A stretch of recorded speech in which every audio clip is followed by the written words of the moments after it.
Hi, I'm Sue, otherwise known as the Blind Angel Gardener, and you're listening to White Canes Connect.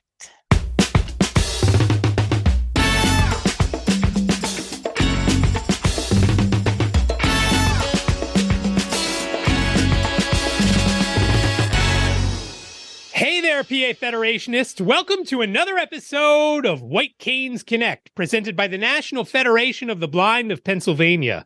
My name is David Goldstein. I am the treasurer of the Keystone chapter and the Blind Merchants Division. With me today as co-host, Lisa Bryant. She is the vice president number 2 of the Keystone chapter. Lisa, how are you today? Doing well, David. And we had a great conversation with Sue Brasel, the Blind Angel Gardener. Yeah, it really was a lot of fun to speak to her and really got me excited to go outside and grow something or just grow something inside the house. But she's got a lot of great information on how to get around not seeing when you're gardening. Weeds, of course, are a big issue. She talks about that and what you can do so you don't pull the wrong plant when you're outside gardening in your vegetable garden. You don't want to pull the pepper plant when you meant to pull a weed and so forth. So she's got great information there. She also talks about things that you can grow indoors, both starting indoors, then taking outdoors, or just completely growing indoors. And I thought that was some very interesting stuff as well. Yes, Sue is a master gardener. So let's take a listen to what that means as well.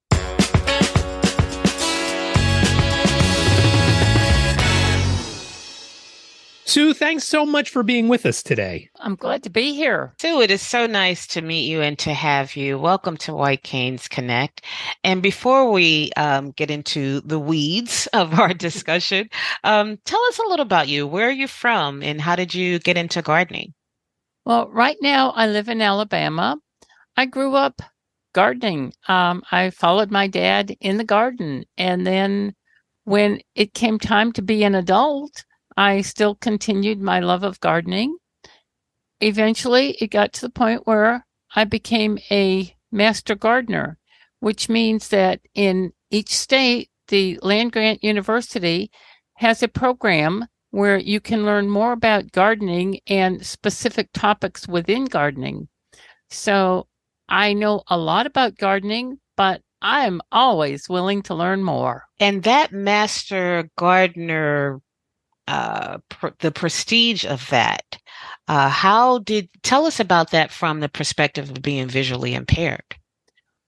When I became a master gardener, I found out that, yes, I could do it. There aren't very many master gardeners who are blind, but there aren't a whole lot of people who even know about what a master gardener is. So when I became a blind master gardener, my focus is on how to help other people with low vision or complete blindness, help them learn how they can garden and garden more effectively. Broadly speaking, what are some of the workarounds for people who have visual impairments? Let's say someone maybe even already has some familiarity with gardening in general, but now, okay, I can't see those colors like I used to. I can't distinguish some of these plants the way I used to. What are some of the workarounds that you recommend for people like that? I like to go on, if you have a sense of color, go ahead and choose the color plants that you like. I myself used to enjoy lots of different color plants, but I can't tell which ones are red. Sometimes it just looks like greenery out there. And that's okay. That's the new me. Other times, your sense of smell, lots of plants have a particular odor, so you can identify by smell. Think of garlic and onion. You can always recognize those. Think of mint when you rub the leaves. You have a very distinct smell. Those are ways that you can identify right off. And then there are things like the smooth leaves, the rough leaves, the pointed leaves, the leaves that have rounded shapes. There are so many ways to identify plants that once you're familiar with what to look for, what to feel for, what to smell for, it becomes much more easy. It's a much more adaptable thing for your personal needs. Not all blind people have the same kind of blindness. And so I try to let people know that there are different ways to garden for yourself now. Now, do you do one-on-one training or do you do groups? And if you do groups, do you put people together who sort of have a similar visual impairment? How do you train or teach? I would rather do one-on-one just Mhm. because I know that one-on-one is the most effective way of learning. If you're in one state and I'm in another, that's more difficult, more challenging. But what I like to do is find out what you have a question about. And let's start from where you need the information. I can start at any point along the way, whether it's the Right. soil, whether it's the plant, whether it's the environment of the plant. Lots of things come into play. Do you have a garden in your yard? I have like 4 or 5 gardens. They're all small, Wow. but they each have different things in them, and that's the beauty of it. Out Mhm. front, right now, I have orange daylilies, Mm. elephant garlic, canna lilies, soapwort, Stokes aster, and one plant that I remember planting, but I don't remember what its name is, and some crinin lilies. So do you like to stick with the perennials? Are those perennials, those that you just named? The ones I just named are perennials. I Hmm. like perennials just because I know they're going to come up year after year Set it and and forget it, always huh? surprise me.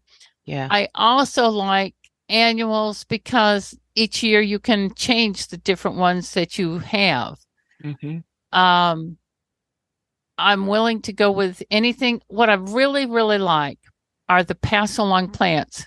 What a pass along plant is means that you have a plant that is growing in multiple stages, and go ahead and give me a piece so I can Mm. start it and be able to Mm. give it to somebody else at a different time. So an ideal scenario is someone contacts you. Let's Uh-huh. say I contact you and I say, Sue, um, my issue is, I'm low vision and it's very difficult for me to distinguish, plants. Some plants just look similar. So that's one issue. And I'm also not that great at gardening, but I like it. I like looking at nice gardens. But the getting my own started is a little tricky. Um, I'm not sure if I want to do a big thing outside. Maybe I can start something inside and then plant it outside. So you would come up with a sort of plan of action based on that information? We certainly could. It would be you and me together, and it would be your desires. I can throw in some suggestions, but I want your desires because if I tell you what looks good, what feels good, what smells good, and you Right. don't like it, it's not going to be your thing. But if I give you what you want and it's growing wonderfully, you'll be so Hmm. much happier. And what are the things to consider if when you're talking about indoor versus outdoor or a container versus getting down on your knees and digging in the soil and planting something deep enough. Let's talk about indoor first. What are some of the first and easiest things to start indoors? Indoors, the first thing to start would be sprouts. They take about a week and you can eat them. Mm. So I'm continually growing sprouts. The next easiest thing would be microgreens, which are plants that are actually grown in soil. Now, sprouts are just in water, but microgreens are in soil, and you only let them get to maybe 4 inches, maybe 6 inches tall, and you harvest. Sometimes those can be regrown right from the same root structure. once you're able to eat your own food and find out that it tastes good and you like it, it makes it much more worthy of success. So you've got a plus going there. Other people really enjoy seasonal gardening at home inside, which would be things like at Christmas time, people plant just bulbs and have those bloom in time for Christmas. We have to figure out when Christmas is, back up 4 to 6 weeks, depending on what kind of plant you want. And in that space of time, all of a sudden you'll have a beautiful plant on Christmas Day. And all indoors. This is all indoors. Indoors. Wow. You can do this outdoors, but most people, depending on where you live, don't have a lovely warm outdoors at Christmas time. Just backing up for a second. So when you're saying sprouts, you're talking about getting seeds like sunflower seeds or pumpkin seeds or some kind of seeds, planting them, waiting for them to open up and start to sprout, and then you eat them. Is that right? What sprouts are tiny seeds. Today I did quinoa, fenugreek, and corn, Indian corn. That was my sprouts. My microgreens are radishes and I can't remember the other one right now, aniseeds. But I will do anything. Sometimes it's a complete experiment, and sometimes I go by, I just bought this little packet called sprouting seeds and go for it. A sprout typically will grow and you'll eat it when it's about 2 inches big. If you've ever gone into a grocery store, oftentimes you might be able to find alfalfa sprouts, broccoli sprouts, or things like that. And you get to wanting different flavors because you think, I can do that too at a much cheaper cost. And that's simply just putting the seeds into some water. Correct. Okay. Wow. Talking about the microgreens, I've seen a few things over the last couple of years of people starting businesses growing microgreens and then selling them to local restaurants. When you start and you're going to grow microgreens, how much space do you give? What kind of light do they need? Do you need some sort of special grow light, or do you just need a sunny window? How does that all work out? What I like to do is tell people, go to the restaurant, have your portion taken home in a take-home container. Use that take-home container as your microgreen container. The reason is if you grow a small pot of microgreens and you like it, you're likely to keep on getting bigger and bigger and bigger as you decide, I want more and more and more. If you start with a big container and you find out, this isn't my kind of flavor, then it's like you wasted a whole lot of seeds. So start with something small and then grow from there. As far as what you do, you start with the soil and water and seeds. You weight them down at first. When the seeds actually germinate, when they turn green and have the root and the stem, then you take off this thing, because this thing that you have for a weight will start rising. The plant is strong enough to start pushing this out of the way. And what I mean is, you could have a piece of newspaper, you could have a piece of cardboard, you could have that top of the container for your takeout food, and it has to be lightweight, but not fly away. It has to be dark. So if you have this clear coated top of your take-home container, go ahead and put a paper towel on it. It'll make the darkness be for the seeds, and the seeds will think that they're in the soil, and then they will start pushing up. Once they are starting to push up, then you leave them in regular light, particularly if you have a grow light or an OT light. Put it under there. Remember, we're talking a small container, so you don't need a great big neon light that's who knows how many feet long. If you're starting small, you're going to find that, yes, I like to do microgreens, and yes, I can do it. As a matter of fact, when you make sprouts, go ahead and let them grow. And then just before you're ready to eat them on that day, stick them outside or in your window and let the sunlight affect those plants while they are growing. Even your sprouts are supposed to be away from direct light. So once they have grown, go ahead and stick them in the light. They will green up. The chlorophyll will make them green. And all of a sudden, they are ready to eat, so that this is a regular plant. And the same thing will happen with your microgreens. You'll notice that when you take off that container that you've kept them dark with, once you take that off and have them under light, you will have the plants that start greening up.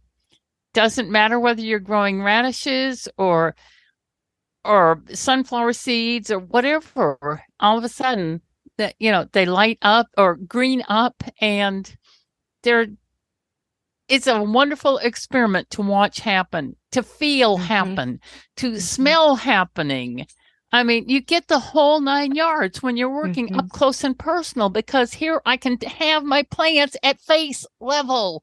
I don't have to bend over and look down into my garden when I'm growing, something in a jar or in a small takeout container. Yeah. That's what I like most about sprouts and microgreens. So sprouts, microgreens, and what type bulbs were you talking about that you could start indoors for Christmas? Any kind of bulbs for Christmas. Typically, a Christmas bulb will be a narcissus, which is a paper white, an amaryllis, which is a great big red flower. There are lots of bulbs that you can force plant at Christmas time or for Christmas Day. Right. And I guess, would around Thanksgiving be enough time or a little earlier? Depends on which kind of bulb you're planting. But at least 6 weeks, I think you said, right? Well, 4 to 6 weeks, depending on what bulb you're using. The little ones, the narcissus, the paper whites, probably would be on the shorter side. Your amaryllis will be on your later side. So they're probably needing 6 weeks.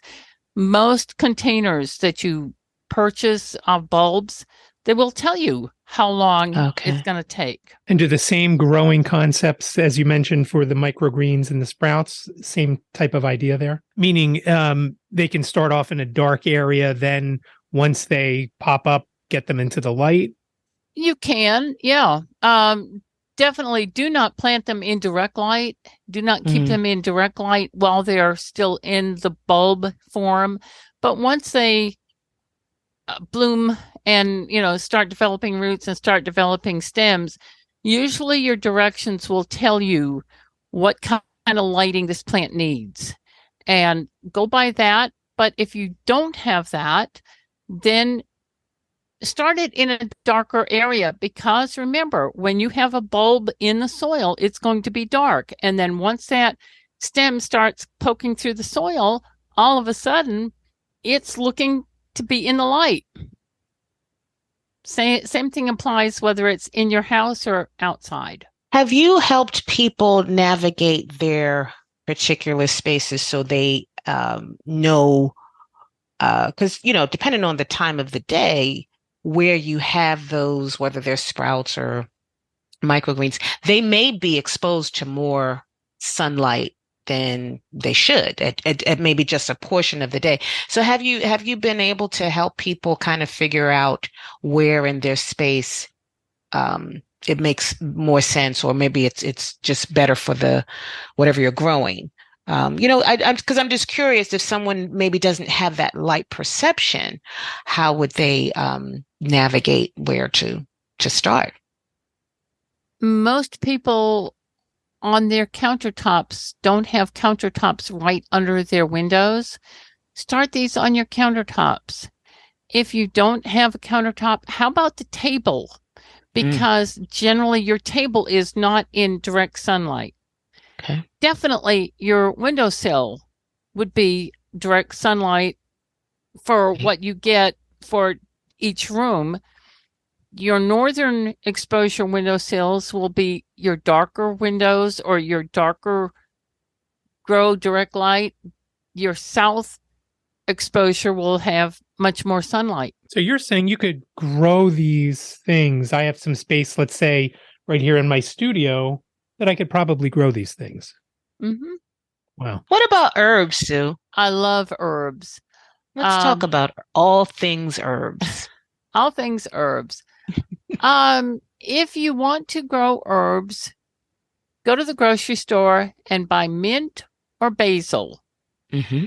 They will come in leaves, and you take the leaf that has the most stem and stick that stem into water. Not the leaf part, just the stem part. And you probably will get root development. You have just started growing mint, or you have just started growing basil, if that's the plant you use. What you want is enough stem that it can be submerged into the water and the leaves out of the water. Those can be started from something as easy as going to the grocery store. You don't have to go and buy your little packet of seeds and start. I was just going to ask you about that. Mm-hmm. Another way of starting herbs is starting with regrowing kitchen scraps. Now, regrowing kitchen scraps is more than just herbs. Regrowing kitchen scraps can be a fun experiment. When I took the bottom of a celery stalk, and maybe an inch and a half is all you need. Cut off the very bottom. Usually a grocery store will have plants that are days old. It wasn't just harvested this morning is what I'm saying. Okay. Cut off that very bottom layer. I'm talking maybe an eighth of an inch type layer. And then stick that into water, into a container that has water in it. And this celery, all of a sudden, you'll find that in the middle of this stalk of celery that you would have probably just thrown in the trash, you'll have celery growing. It won't get big and beautiful. It's not like what you grow in your garden, but here you're growing celery in your kitchen. So the roots will start to form from that stalk that I'm using? I mean, I could do this tonight. Yes. Because I have celery that actually I've whittled down to, how you get down to like the really pale part, and then you have I call it the butt of the celery that you don't use. Right. I could put that butt or the stalk in water. The butt part, and remember, just chop off that very tiny bit of the bottom, because that very tiny bit has already sealed off from the air so that it tries to keep the rest of the celery healthy. But once you've cut off that bottom portion, you have allowed water to be absorbed into the celery, and it will actually start growing from that middle portion. Try it with some green onions. Try it with there are lots of things that you can regrow from kitchen scraps. And if you want green onions, cut them off when they're more than 3 or 4 inches tall and watch them keep on growing. Change your water daily, and it's fantastic to watch these things come to life, to feel them, to smell them come to life. Let's talk about the water for a second. What temperature water do you want? Room temperature water, cold, warm? What kind of water? Basically room temperature. You don't want cold. You don't want to shock your plant, and you don't want very hot because you don't want to scald your plant. So room temperature is fine. Okay. And try to, if you can get rainwater, if you can take a bucket out and harvest some rainwater, bring it in and use that for your plants rather than water from your faucet, because water from your faucet often contains chlorine and additional chemicals to keep it pure. The rainwater, if your food is growing outside, most often is going to depend on rainwater, and that is the best water I can think of to give a plant. Certainly you can water your plants with your hose or your watering can, but if you have the rain coming down, let the water be that rainwater. A friend of mine used to say that the water that when you water your garden is just sustaining them until the rain comes. And we would see it with zucchini that would go from maybe a couple of inches long. And then after you have a big rain, all of a sudden they're 8 or 9 inches long. And we've already missed harvesting them to be the size that we wanted. So we always had to keep an eye on that. And that's when he said that, I realized, what a difference that the two waters had.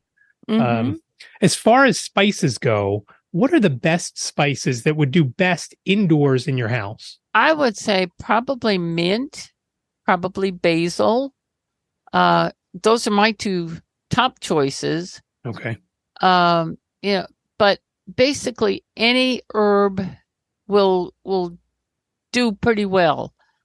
If you start with rosemary, rosemary grows into a bush. Remember that some of these plants are like annuals. They aren't going to get very big. Right. Mint doesn't necessarily get big. What happens with mint is it has roots that will try to get away from your container and into the next container or into the next garden. Basil becomes a plant that might be several feet wide and it might be 3 feet tall. So if you anticipate that this plant is going to grow while you have it, it may not grow this big for you, but it may grow, to a shapely stage. Just be prepared for growth. That's what a garden is all about, is the growth of the plant. Yeah. So there's the water. Let's talk about the soil. Are you a big fan of composting? I love composting because it is free. If you're gardening, if you have a yard, if you have a tree in your yard, as long as you're not chemically fertilizing your yard, the plant life that you're using for compost will be safe for your plants. If you go around town and collect a leaf pile from somebody's yard and the mulch from somebody else's yard, you don't know whether they've had the chemicals in them that may not be safe for your plants. So know where you're getting your compost from. But otherwise, because composting, that takes some time. Otherwise, regular potting soil works that you just can purchase from any local store. It is supposed to work. That's what they try to sell. But once again, you would be wise to know what brands to go after. I wouldn't want to suggest what brands to go after and which ones to avoid. Just because I don't want anybody to, get me in trouble or I'm after you, huh? But what I'm saying is, if it has added minerals, added nutrients, those would probably be the better kinds of potting soil. Also, some potting soil has big chunks of bark or big chunks of pieces of things in it. That is fine if your plant is already growing, but if you're starting from seed, get the potting soil that is a fine soil that allows for the roots to not have to fight through that bark or that big chunk of whatever. So I like to use fine potting soil for very new plants. And I suppose organic even better. I would prefer it. But once again, you have to know that these people are honest and Right. know that this is what their aim is. So that's what your aim should be too. And I've gotten soil that clearly smells like, you know, the real deal, if you know what I mean. Mhm. Um, and is that a good way to, I mean, of course you don't always smell it. And well, some of them really you can smell even before you open them. But is that a good measure of good soil? If it has that very like sort of organic fertilized soil? I would say probably um, just because oftentimes if you're sensitive, you're going to smell something that doesn't hit you as being comfortable. And if it's not comfortable for you, it's probably not going to be comfortable for your plants. So we're in Pennsylvania. What are some things that might work well in this region, and for this time of the year? Do you know? As far as Well, a perennial, as far as an annual, what are you let's asking? talk about both. Okay. As far as a perennial, go ahead and I believe bay laurel will do well in Pennsylvania. That's a plant that will grow over time, perennial. Okay. And I love basil or Mm. bay in, especially like tomato dishes. Hmm. Um, I like rosemary, but if you're going to have rosemary in Pennsylvania, you're probably going to want to be able to bring it into your house in the winter. As far as an annual, now this will be, I'm calling it an annual because this year it will grow and it is mint. Hmm. If it has escaped, it'll be mint next year all over your garden if you've Hmm.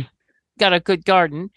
But the reason I'm not calling it a perennial is because of the way it grows. It, to me, even if it really is a perennial, just impresses me like an annual.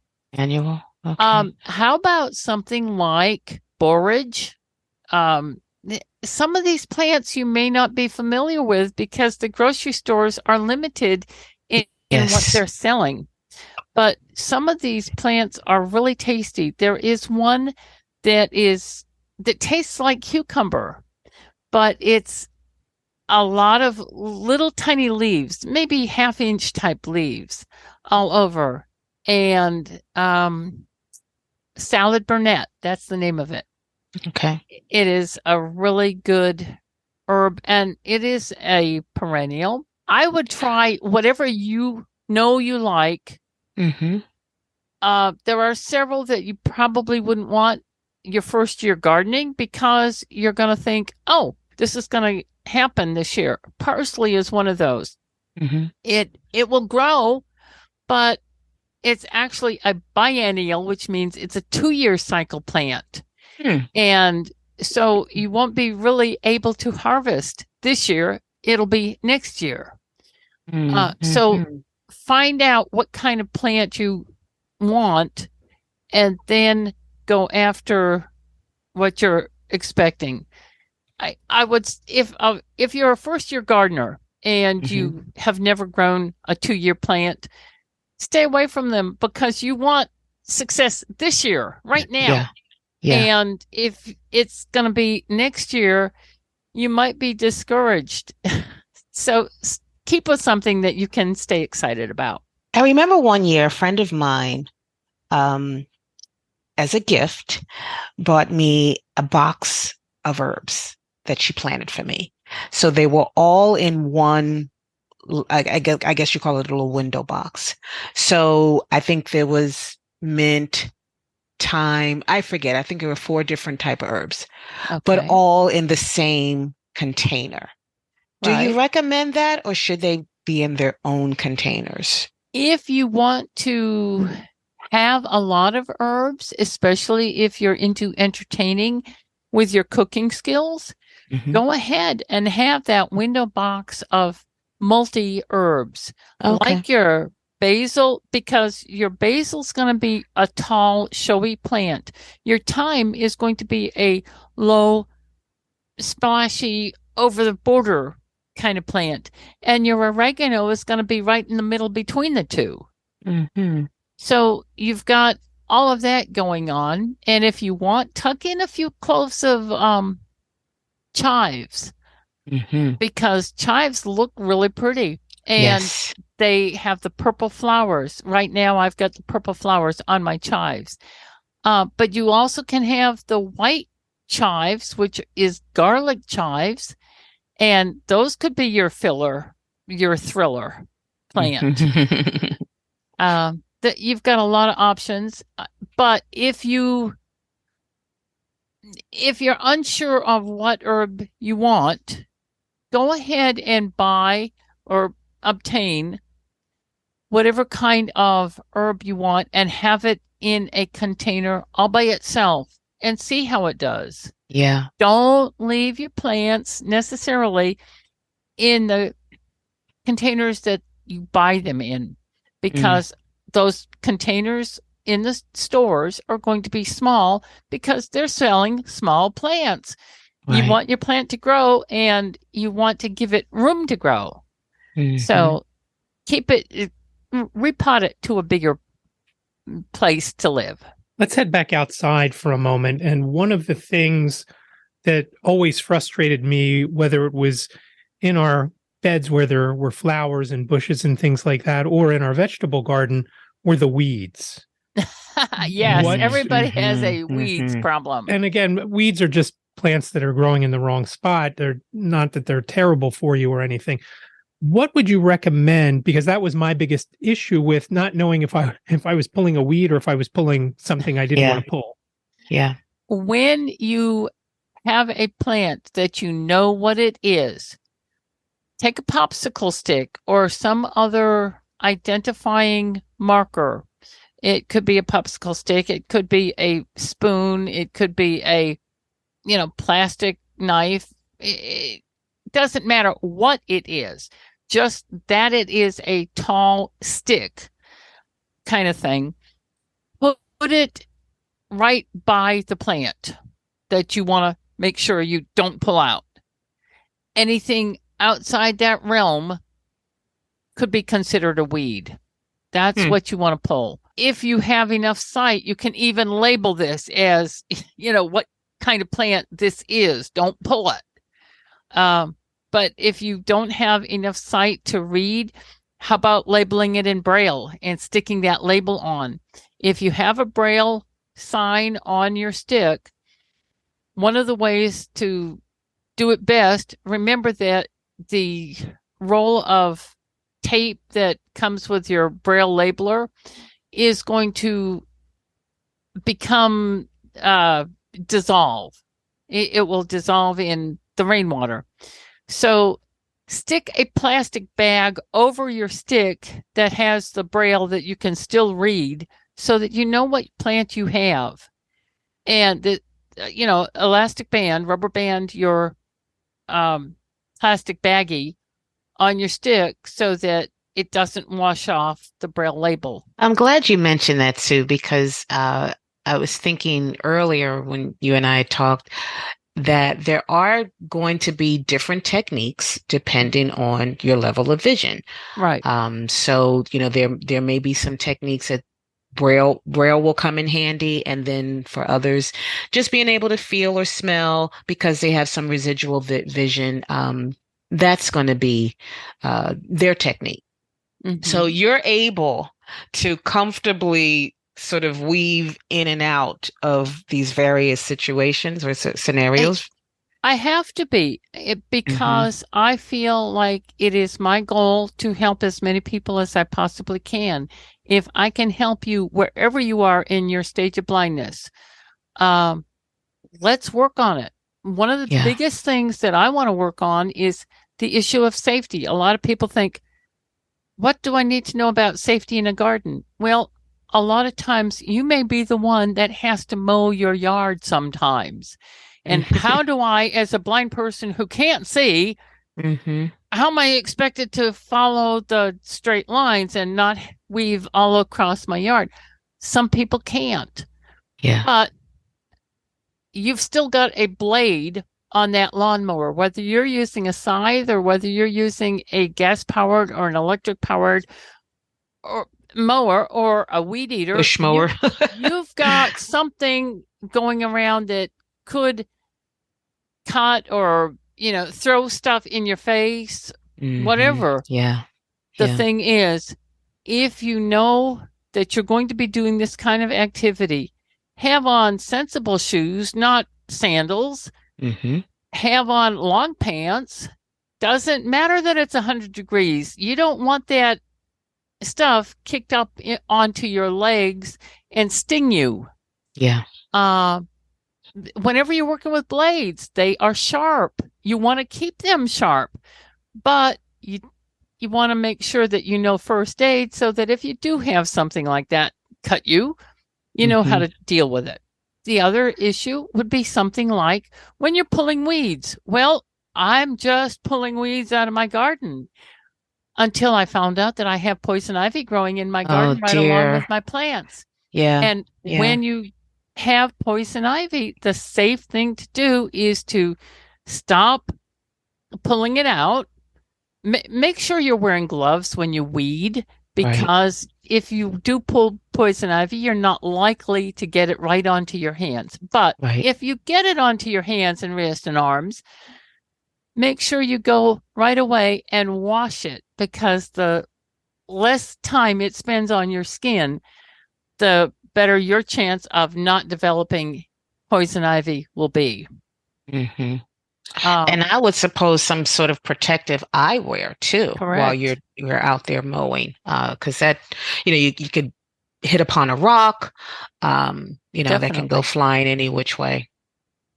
So, I like to say safety first. And then the other thing, when you're pulling weeds, sometimes you will come across the weeds that are really, really tough. I have the kind of weeds that are like thorn weeds.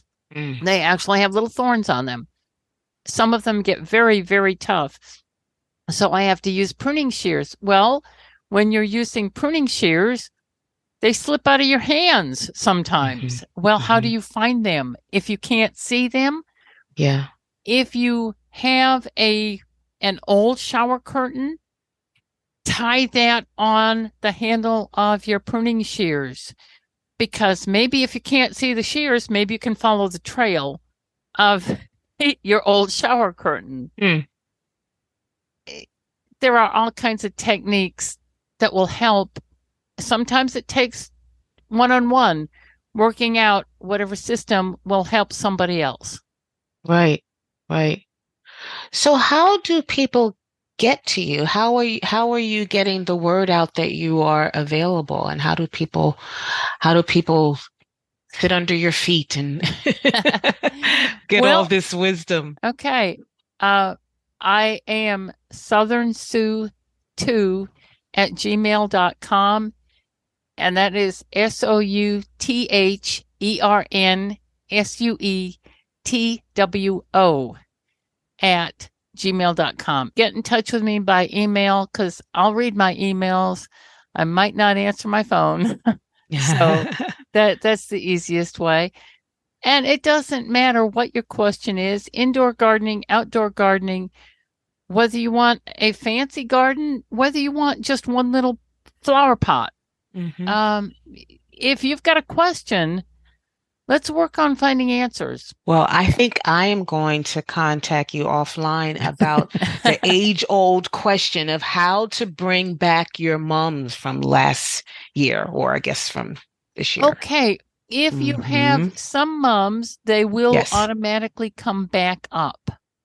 So Uh, there's no secret Perennial sauce to that? Because I've seen these videos where you have to trim it back or do this and do that. during the growing season, up until about the 4th of July, Hmm. if you cut your mum in half, just cut it in half.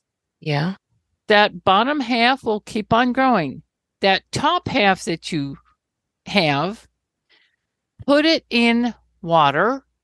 Okay. Make sure that if you have leaves there, you clip them off. Don't pull them off because you might get stem with that.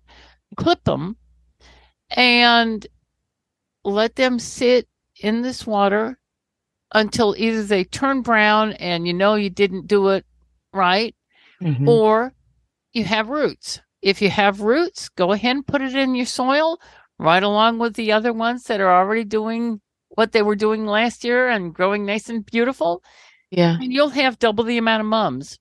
Huh. Um, the the kind of mums that I have in my garden are like daisies, and I know that works for them. The kind of mums that a lot of other people have are the cushion kind of mums, the ones that are like little puffballs. Yes. I'm not as sure that they will do the same thing, but Okay. by knowing that this kind of mum does that, Hmm. your kind of mom should also do the same thing. Hmm. Hmm. And if it doesn't, we'll figure something else out because Okay. mums are beautiful in the They fall. really are. And, Yeah. once you know what a mum smells like, if you like mums, you probably like the smell of them. It's a weird smell, but, Yeah. that way it's a mum if you can't see it. A few minutes ago, you talked about safety, and I know a lot of folks that listen. Some have guide dogs, others just have pet dogs or cats. Right, right. Is there some place that you know of that you could find out? Okay, I want to plant this. Is it safe for a dog, a cat, or Right. whatever? Yes, just go online and ask, is lantana safe for dogs? And it will tell you either yes or no, depending on what plant you fill in the blank with. And it will say safe for dogs, not safe for cats, or, whatever. Some plants like oleander are not safe for even people. So Mm. definitely don't get that for your dog or your cat. Hmm. But there are some that are okay for cats, but not for dogs, or okay for dogs, but not for cats. So do ask. That's a very good question. And I guess that's something good to know before you start trying to plant something inside your house, whether it's a Christmas plant that you had mentioned or some of the greens, the microgreens or sprouts. Find out Yes. before you bring it into your house and you have a whole bunch of them growing somewhere if your dog gets free and like Ziggy would want to eat them. And who knows what could happen if they do. So check into that before you grow, is what you're saying. I would. It's well worth it. If your pet Know is before precious you to you. grow. Yes. The other thing that you may want to keep in mind if you are trying to indoor garden is make sure that your kitty does not think this is kitty litter. Hmm. Put mulch around your plant, maybe like little rocks. Most cats don't like to dig through rocks, so they won't think that's kitty litter, but they sure love to think that the soil is kitty litter, Hmm. and you might have an issue with your cat. Let's avoid that. Let's make Hmm. it an area where your cat is not as attracted to it. Well, I think this has been very, very informative, Sue. Thank you so much. I love your passion about all of this. And you really do. I thought I was going to throw you a zinger when I asked about the mums, but you were just right there with the answer.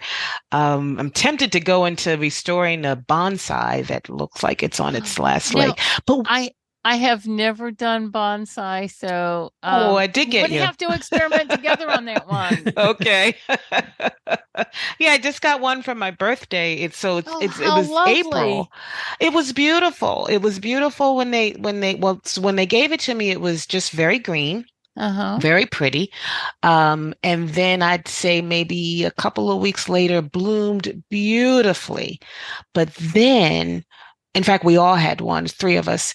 Then we started seeing it brown, and I think we were all overwatering them. So we pulled back a little bit. And now I'm not sure if it's too late. So all of the flowers are gone. A lot But of the greenery is gone. It got very yellow, but I'm not ready to just toss it yet. Until the whole thing. So it's kind of scrawny looking because so much has died, but I still see some green. okay. So I'm just kind of keeping hope alive right now. Very good. Yes, I would. I would try to set it on some kind of schedule for watering. Okay. Remember that when you're watering plants, if you stick your finger into the soil where they are, Hmm. if that tip of your finger feels moisture, you may not want to water today. Okay. But if between your end of your finger and your knuckle is wet, you definitely don't want to water. Right. Right. If it's dry, that's when you want to water. Hmm. The other Hmm. thing is, what kind of plant is it? Is it a Right. pine? Is it just a plant that they got out in the outdoors and they thought it was Hmm. pretty, and now I'm going to shape Hmm. this thing into a bonsai? I don't know what Hmm. kind of plant it is.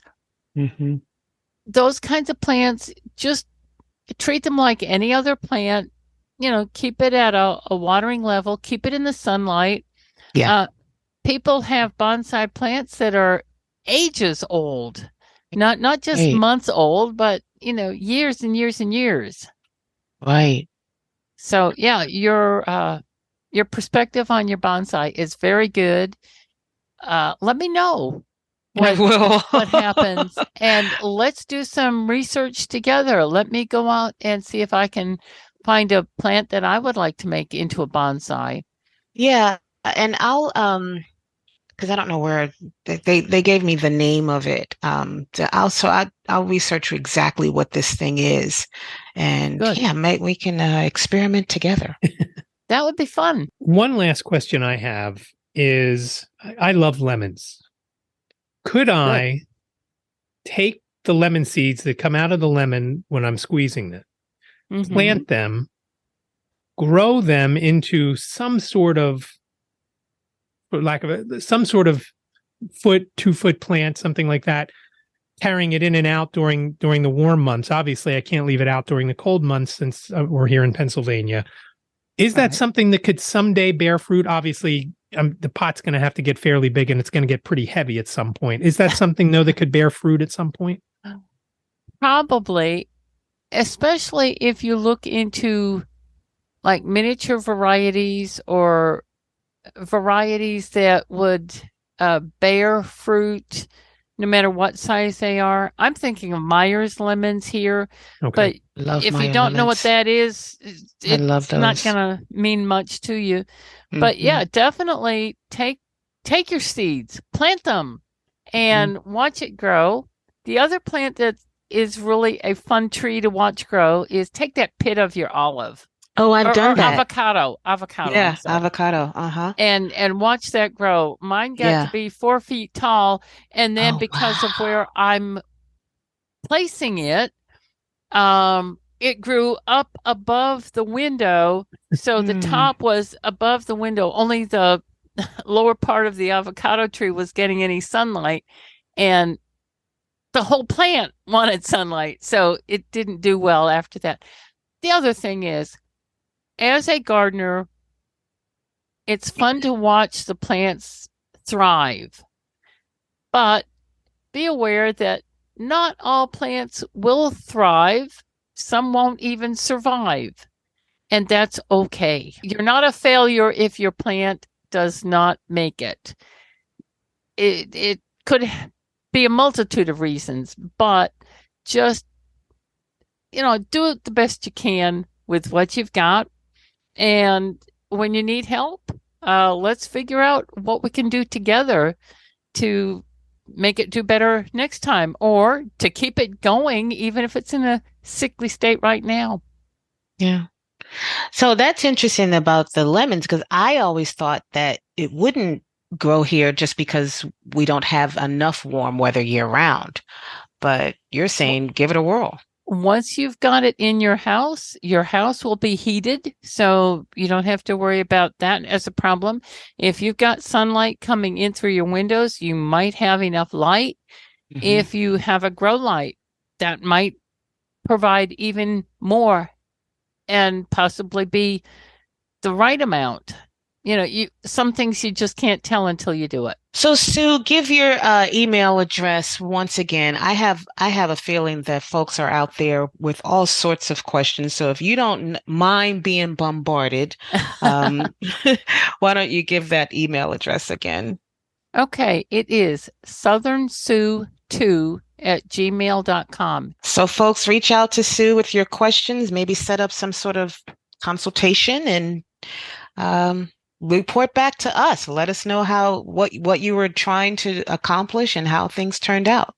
Sue, it's been delightful talking to you, and this is not the last you'll hear of me anyway.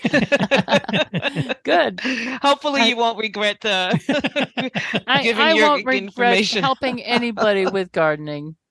Yeah, it's been fun. Sue, thank you so much. Yeah, it's definitely your passion. Yeah.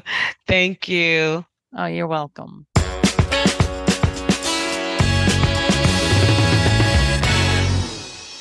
Thanks again to Sue for stopping by and giving us all those great tips about gardening, whether you're planting something inside or outside your gardening. And Lisa, it was a lot of fun to have her on. It really was. And as I said to her, her passion is so clear. Take advantage of her availability. Reach out to her. She loves talking about all things to do with plants and flowers and weeding. And she's particularly sensitive to tweaking, tailoring her information depending on your level of vision and your comfortability with gardening. So I think take advantage of her. She's a great resource. Absolutely. And some of the things that she didn't bring up that I think might be a good idea if you want to try something, for example, for seeds, instead of going to the garden store and buying a flat of, let's say, whatever kind of flowers you want, let's say mums. Why not get a packet of mums, save a couple of egg containers that you have once you're done those dozen eggs, put a little bit of soil in each one, put a seed or two in each one, start them there, and then take those out once they sprout. Obviously, a packet of seeds is a lot cheaper than a flat of the same plants. Another thing, she was talking about popsicle sticks. Something that works really well are chopsticks because they go into the ground a lot easier. Yeah, and I was are a thinking lot taller. Skewers. Yeah, or those as well. Yeah, but when you get the next time you get Chinese food, don't throw those chopsticks away, and you can use them. I always use a fork anyway. Yeah, me too. But that was great, folks. If you do reach out to Sue, let us know. Tell us, what your journey is like, what's your task, and how she has helped you. We'd love to hear back from you. And even if you just are growing a garden already, tell us what you're planting, how you do it, how the stuff tastes if you're growing a fruit or vegetable garden. I would love to have that in our yard. Unfortunately, the Golden Menace would not allow that. So we will do without. But reach out to us, 267-338-4495. You've got up to 3 minutes to give us your information. Please leave your name and town if you do leave a message, and tell us what's going on in your garden. Or if you've got tips for an upcoming show, questions, comments, anything, please reach out. 267-338-4495. Let us know. And the Golden Menace is Ziggy, guys, in case people didn't realize what that reference was about. I mean that lovingly, too. Yes, of course. We also welcome your emails. The email address for us is whitecanesconnect@gmail.com. Lisa, it was fun to do this show. I'm looking forward to seeing what you do with your bonsai plant and any other plants you may grow. And just a nice episode to have at this time of the year. It really was. And you can bet I will report back because Sue and I, we're gonna save this bonsai. Okay. We look forward to hearing updates as we go through the summer. Thanks for listening, everyone. Take care. Take care. Bye now.